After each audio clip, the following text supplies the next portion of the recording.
আসসালামু আলাইকুম।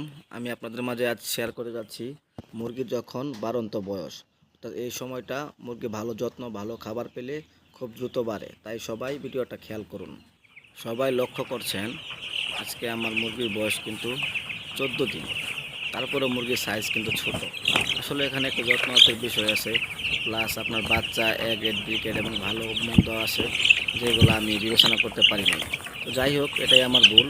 তবে চেষ্টা করবো এদেরকে একটু ভালো যত্ন ভালো কিছু করার জন্য।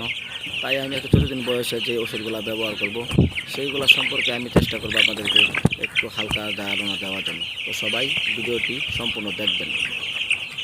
আসলে মুরগির ওষুধ বলতে তেমন কোনো ওষুধ মুরগি পালতে লাগে না, এটা প্রত্যেক খামারের নিজস্ব বিষয়।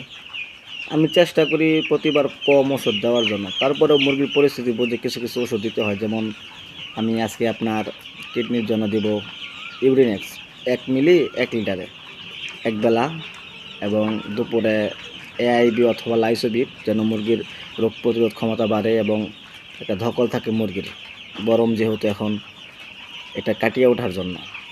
প্লাস একবেলা দিব আপনার লিভার টনিক। এবং 3 দিন চালানোর পরে মুরগি যেহেতু পাগল একটু চিকন চিকন লাগতেছে, একটু ক্যালসিয়াম প্লাস রেনা D3 নামে একটা ওষুধ আছে, এটা দিলে মুরগির রিকেটস রোগ এরকম কিছু কিছু রোগ, পাচিকন, এগুলা দূর হয়। যার কারণে এগুলো দেওয়ার চেষ্টা করব।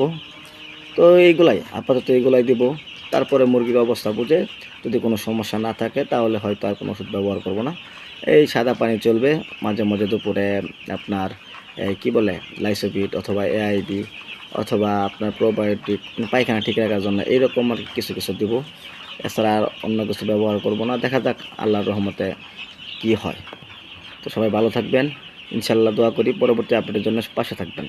আগামীকাল 15 দিনের একটা আপডেট নিয়ে আসবো, ইনশাল্লাহ সবাই দেখবেন।